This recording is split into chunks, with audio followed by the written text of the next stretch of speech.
Good morning everyone. Welcome back to our online classes. We have continued with our second lesson of civics, that is constitutional design. Till that time we have gone through the topic of constitutional design regarding South Africa. How the new constitution was made in South Africa, what struggle was done there, how they reached to a common consensus कि किस प्रकार आम सहमति तक पहुंचे, and how that trust was maintained through a written constitution, किस प्रकार उस विश्वास को बनाए रखा गया एक लिखित संविधान के द्वारा, and it became the one of the finest constitution of the world, संसार के अच्छे संविधान में से एक बना हुआ। अब बारी आती है कि हमारे पास भारत के संविधान की व्यवस्था किस प्रकार की, किस प्रकार भारत के संविधान को लिखा गया, किन लोगों ने लिखा, किस प्रकार से जो कॉमन हमारे पास बेसिक जो भी हमारे पास उसके कंपोनेंट्स उसको डिसाइड किया गया। इससे पहले हमने पढ़ा था कि इस संविधान की जरूरत क्यों है, वो भी साउथ अफ्रीका के एग्जांपल से पढ़ा। उसमें हमने मेजर पॉइंट्स पढ़े थे। एक तो ट्रस्ट को बनाए रखना कि अगर कोई भी व्यक्ति ये बोले कि in the future we are not going to do this, we will strictly follow that particular norms और रेगुलेशंस, हम ये माने तो उसकी क्या गारंटी उसका पालन होगा जब तक कि वो रिटन फॉर्म में नहीं हो, यानी लिखित में है सब पालन किया तो ठीक है। अगर किसी ने बोल दिया हो सकता है he is not going to keep his words, हो सकता है अपनी बात पर न रहे, उसके लिए ट्रस्ट को बनाए रखना। उसके बाद उसके अंदर अधिकार लिखे होते हैं लोगों के, तो उन अधिकारों की अवहेलना अगर कोई करता है then we can approach to the court. उसके अलावा सरकार किस प्रकार बनाई जाएगी वो मेंशन होता है संविधान के अंदर। उसके साथ साथ सरकार की पावर्स की लिमिटेशंस होती हैं कि सरकार अपनी पावर का इस्तेमाल किस लेवल तक कर सकती है। ये सारी चीजें मेंशन की गई है संविधान में, संविधान उसी के लिए जरूरी है इन सारी चीजों को मेंटेन करने के लिए। अब हमारे पास है भारत के संविधान की बात करें तो जिस प्रकार हमने साउथ अफ्रीका में देखा कि इतना आसान नहीं था संविधान को बनाना, क्योंकि एक लंबा संघर्ष करना पड़ा और वो किसके बेस पर था, अपार्टहेड रंग भेद की नीति के आधार पर। लेकिन भारत में ऐसा कुछ नहीं था, उसके बावजूद हमारे लिए भी इतना आसान नहीं रहा संविधान बनाना। क्यों आसान नहीं था? Because of a large diversity, इतनी सारी विविधताएं भारत में, धर्म के नाम पर, जाति के नाम पर, भाषा के नाम पर, संस्कृति के नाम पर इतनी सारी हमारे पास विविधताएं थी। उन सभी लोगों को साथ लेके चलना, सब लोगों के विचारों को सम्मिलित करना। उसके साथ साथ हमारे सामने जो दूसरी सबसे बड़ी समस्या थी कि हमारा जो पार्टीशन हुआ, जो विभाजन हुआ, it was on the basis of religion, धर्म के नाम पर हुआ और दोनों ही साइड लगभग 10 लाख लोग मारे गए। तो अब उस दोनों समुदाय के अंदर विश्वास बनाए रखना आगे संविधान के अंतर्गत वो बड़ा मुश्किल था। यानी पहले इतनी सारी डाइवर्सिटीज उनको साथ लेके चलना, उसके बाद दूसरा हमारे सामने जो हुआ पार्टीशन, जो कि रिलीजन के नाम पर था, हिंदू मुस्लिम के नाम पर, उसमें 10 लाख के करीब लोग मारे गए। फिर वापिस दोनों के बीच में विश्वास बनाए रखना हमारे सामने एक बहुत बड़ी चुनौती थी। माइनॉरिटीज जो अल्पसंख्यक है उनको सुरक्षा प्रदान करना, तो ये हमारे सामने चुनौतियां कम नहीं थी।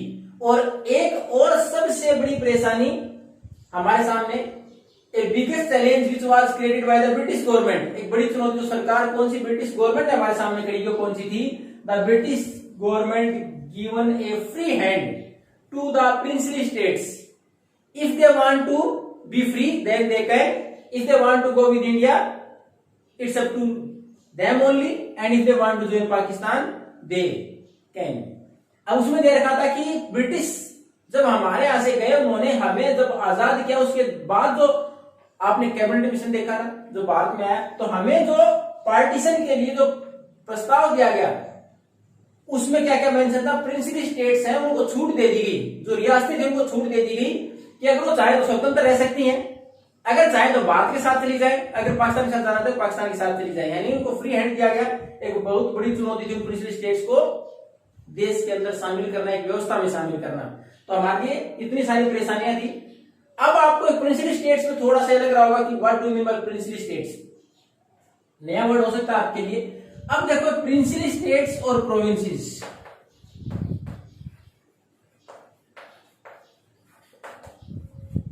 ये दो वर्ड ब्रिटिश गवर्नमेंट के टाइम पर जो इस्तेमाल किए गए। प्रोविंसेस, ये प्रोविंसेस तो वो एरिया थे which were directly controlled by the British government, वो एरिया जिनके ऊपर सीधा नियंत्रण था अंग्रेज सरकार का। और प्रिंसली स्टेट्स वो थे which are ruled by the Indian kings, उन्होंने कुछ शर्तें मान ली, ब्रिटिश गवर्नमेंट की सुप्रीमेसी को मान लिया और उनको फ्री छोड़ दिया, वो शासन कर सकते थे अपने यहाँ। तो प्रिंसिपल स्टेट कौन से थे? जहां हमारे खुद के राजा शासन करते थे, and these are more than 500। और उस टाइम पर भारत लगभग 500 से ज्यादा रियासतें थी भारत में। अब इनको फ्री छोड़ दिया गया कि if you want to join Pakistan then you can, if you want to join India then you can, if you want to free you could be, रह सकते हो। तो इस परिस्थिति में उनको साथ लेके चलना सबसे बड़ी परेशानी थी। तो इतनी सारी चुनौतियां थी हमारे सामने। अब हमारे लिए एक पॉजिटिव चीज थी, तो वो क्या थी? केवल कि हमारे यहाँ जो फ्रीडम स्ट्रगल था उसके दौरान ही हमें जिस प्रकार की कंसेंसस की जरूरत पड़ी, आम सहमति की जरूरत पड़ी साउथ अफ्रीका, उसकी जरूरत हमें नहीं थी। हमें क्यों नहीं थी? केवल हम ब्रिटिश गवर्नमेंट के खिलाफ ही नहीं लड़ रहे थे, हम उस रूल के खिलाफ ही नहीं लड़ रहे थे, but we also want to transform our society, our political system. हम इसलिए भी लड़ रहे थे, तो ब्रिटिश गवर्नमेंट है तो उसकी व्यवस्था है, उसमें बदलाव करना है, उनको ही नहीं यहां से भगाना है, हमें हमारी राजनीतिक व्यवस्था, सामाजिक व्यवस्था में बदलाव करना। तो हमारे सामने बेसिक रूल्स है, जो बेसिक कॉन्सेप्ट है वो क्लियर थे सबके दिमाग में कि हमें आगे किस प्रकार आगे बढ़ना है। हमें बाद में इसकी जरूरत नहीं पड़ी, सबसे पॉजिटिव चीज थी हमारे लिए। अब उसका एक एग्जांपल देखें तो पहली बार भारत के लिए संविधान की ड्राफ्टिंग 1928 में Motilal Nehru,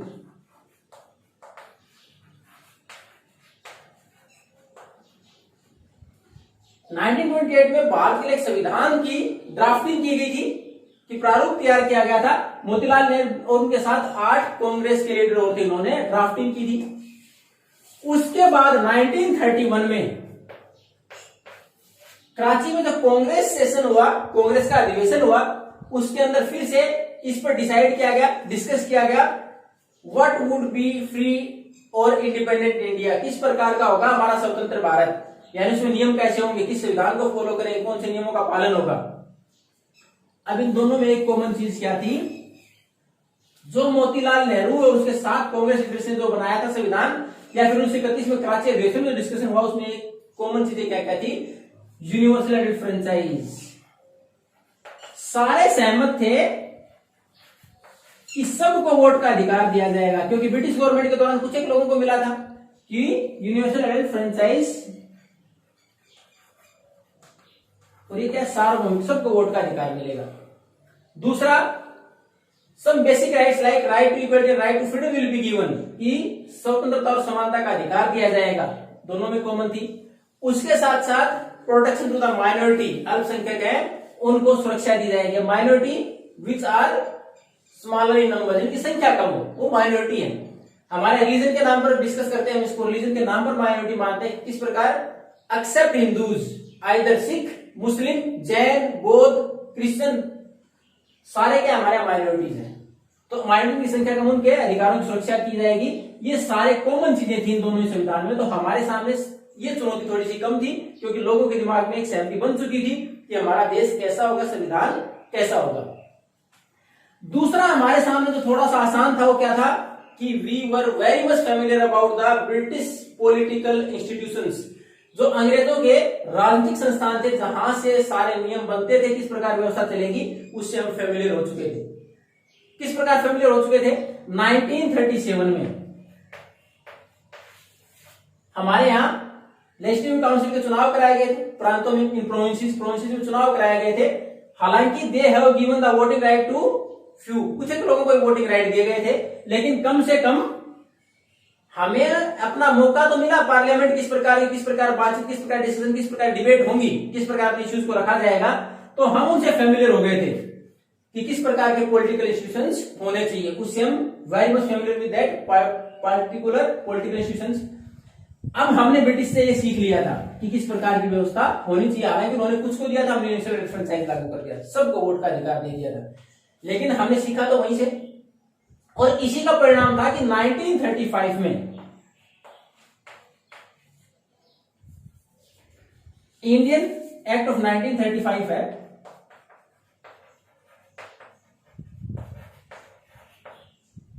government act of 1935, Bharat सरकार अधिनियम 1935, तो ब्रिटिश गवर्नमेंट के द्वारा भारत में शासन चलाने के लिए बनाया गया था।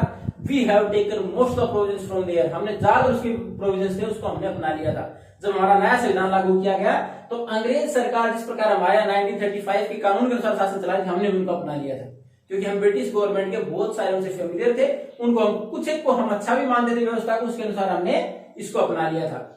अब उसके साथ साथ हमारा संविधान बनने में एक लंबा समय लगा, कितना?